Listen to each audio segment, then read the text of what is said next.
कुंभकर्ण वध। लंकेश रावण के आज्ञानुसार उसके 4 पुत्र त्रिशिरा, अतिकाय, देवांतक तथा नरांतक अपने 2 चाचाओं महोदर एवं महापार्श्व के साथ युद्ध करने के लिए चले। उनके पीछे हाथियों, घुड़सवारों, रथों की एवं पैदल सेना थी। युद्धभूमि में उनका सामना करने के लिए वानरों की अपार सेना पत्थरों, शिलाओं तथा बड़े-बड़े वृक्षों को लिए तैयार खड़ी थी। राक्षस सेना को देखते ही उन्होंने भयंकर गर्जना की और वे शत्रुओं पर टूट पड़ी। वानरों के पत्थरों एवं वृक्षों द्वारा किए जाने वाले आक्रमण के प्रत्युत्तर में राक्षस बाणों, लौमुद्गरों तथा अन्य शस्त्रों से वार करने लगे। इस भयंकर युद्ध के परिणामस्वरूप थोड़ी ही देर में संपूर्ण रणभूमि रक्तरंजित हो गई। राक्षस सेनानायकों ने इतनी भीषण मारकाट मचाई कि चारों ओर वानरों के हताहत शरीर दिखाई देने लगे। राक्षस सैनिकों की भी ऐसी ही दशा थी। उनके घायल शरीर वानरों के शरीरों के साथ मिलकर एक वीभत्स दृश्य उत्पन्न कर रहे थे। जिनके अस्त्र शस्त्र समाप्त हो जाते थे या नष्ट हो जाते थे, वे परस्पर भिड़कर लातघूंसों का प्रयोग करने लगते थे। राक्षस वानरों की पूंछ पकड़कर उन्हीं से अन्य वानरों को मारते थे तो वानर राक्षसों की टांगें पकड़कर उन्हें घमाते हुए अन्य राक्षसों पर वार करते थे। उस समय दोनों दल के पराक्रमी सैनिक निर्भय होकर शत्रुओं का विनाश करने में जुटे हुए थे। जब वानर सेनानायकों ने राक्षसों को भारी संख्या में मार डाला तो रावण के पुत्र नरांतक ने क्रोध में भरकर अपने रणकौशल का प्रदर्शन करते हुए थोड़ी ही देर में सहस्त्रों वानरों को मार गिराया। इससे वानर सेना में हाहाकार मच गया। यह हाहाकार सुन अंगद ने क्रोधित होकर नरांतक को ललकारा। अंगद की ललकार सुनकर नरांतक ने गरजते हुए उसके वक्ष पर प्रास का वार किया, किंतु अंगद ने फुर्ती से प्रास को तोड़कर नरांतक के रथ पर ऐसी लात जमाई कि उसका रथ पृथ्वी पर लुढ़क गया और उसके चारों घोड़े गिरकर मर गए। नरांतक रथ से कूद पड़ा और अंगद के सिर पर घूंसे ही घूंसे बरसाने लगा। तब अंगद ने भी बड़े जोर से उसकी छाती में घूंसा मारा, जिससे उसकी आंखों की पुतलियां फिर गईं। वह रक्त वमन करता हुआ पृथ्वी पर ऐसा गिरा कि फिर वह कभी जीवित नहीं उठ सका। नरांतक के मरते ही वानर सेना ने हर्षनाद किया। नरांतक के वध होते ही हाथी पर सवार रावण का भाई महोदर अंगद की ओर बढ़ा। भाई की मृत्यु का प्रतिशोध लेने के लिए देवांतक और त्रिशिरा भी अपने अपने रथ दौड़ाते हुए अंगद को मारने के लिए झपटे।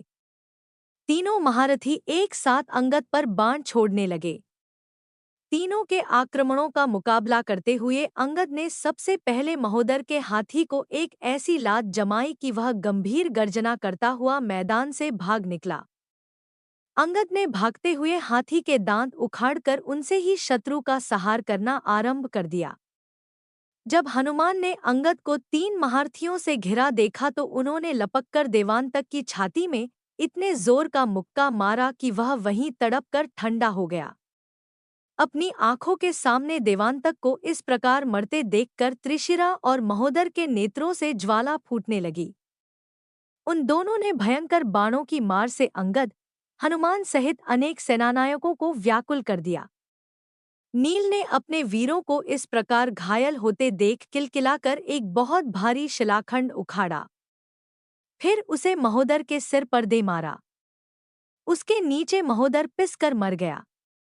इसके मरने पर त्रिशिरा ने वानर सेना पर एक साथ अनेक बाण छोड़े, किंतु इस समय वानर सेना का साहस बढ़ा हुआ था और नरांतक, देवांतक तथा महोदर जैसे सेनापतियों के मारे जाने के कारण राक्षस सेना के पैर उखड़ने लगे थे।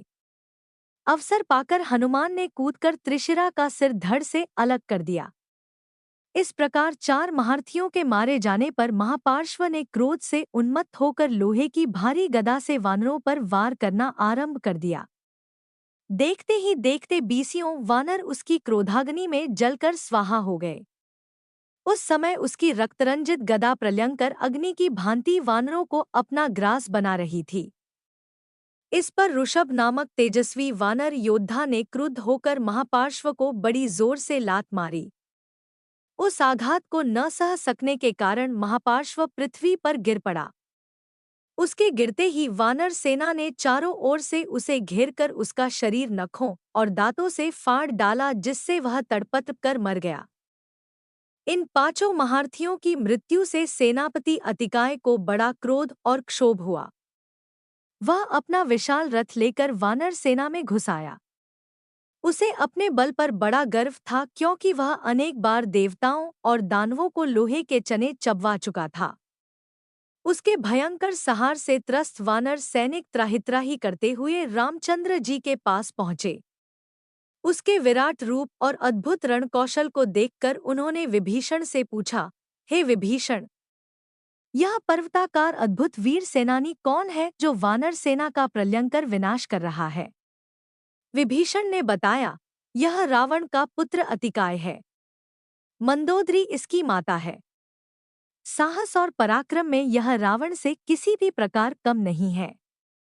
इसने अपनी तपस्या के बल पर दिव्य कवच तथा रथ प्राप्त किए हैं। सहस्त्रों बार इसने देवताओं और दानवों को परास्त किया है। इसलिए आप इसे मारने का शीघ्र ही उपाय करें, अन्यथा यह हमारी संपूर्ण सेना का विनाश कर देगा।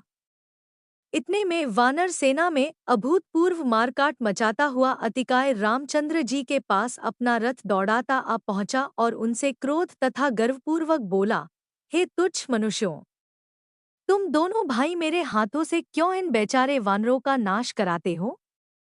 इन्हें मारने में न तो मेरा पराक्रम है और न मेरी कीर्ति ही है। इसलिए मैं तुमसे कहता हूँ कि यदि तुम्हें युद्ध करने की क्षमता और साहस हो तो मेरे साथ युद्ध करो, अन्यथा लौट जाओ और वानर सेना से युद्ध बंद करने के लिए कह दो। अतिकाय के दर्प भरे इन वचनों को सुनकर लक्ष्मण बोले, अरे राक्षस, तू बढ़चढ़ जितनी बातें बना रहा है, उतना वीर तो तू दिखाई नहीं देता। तेरा सिर तेरे धड़ से मैं उसी प्रकार अलग कर दूंगा जिस प्रकार आंधी पके हुए ताड़ के फल को गिरा देती है।